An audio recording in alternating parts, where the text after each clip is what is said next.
right, last year, some millennials were feeling the burn in hopes of getting everything for free under socialism, but it seems some students can't even define what socialism is. How would you define socialism? I mean, honestly, that definition gets thrown around a lot. How would you view what socialism is, though? To be quite honest, I don't know. It could really benefit our country in the future. I think it's a good idea. Trying to spread the wealth is definitely a good thing in America, and it's definitely a thing that's needed. So, why are millennials supporting something without even knowing what it means? Joining us now is the media director for campusreform.org, Cabot Phillips.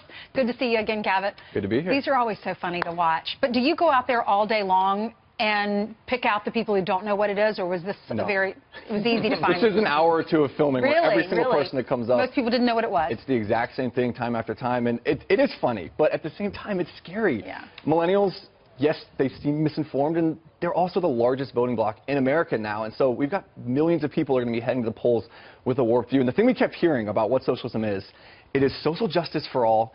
It's equality for all, and the only thing that's equal for everyone is the misery under socialism. Right. Well, apparently they skipped class that day. Here's something that's troubling. YouGov did a poll. 45% of young Americans would be likely to vote for an openly socialist presidential candidate. This just goes back to so many people loved Bernie Sanders in the last cycle, even though they like the idea of free everything. They just didn't know what socialism really was. In that same poll, 53% of students admitted that they think socialism would work better for our country than a free market system.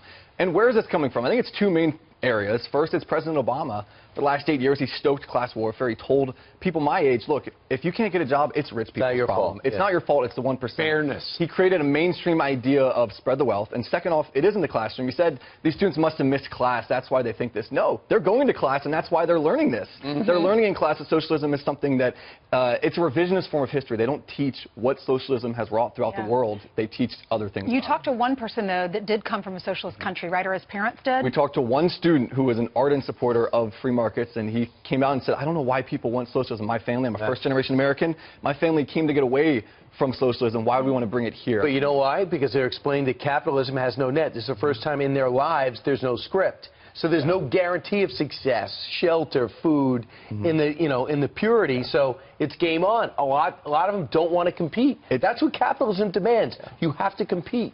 It's equal outcome versus equal opportunity, and sadly most people my age are being taught that competition is scary because there's a chance of losing, but we need to make sure everyone has an equal chance of opportunity, not outcome. Pursuit of happiness, not guaranteed. Must be pursued. And Cabot, before you go, for the people who love socialism but don't know what socialism is, before you go, what is it? I would define it as the government collectivizing means of production and taking hold of the economy and deciding who the winners and losers are.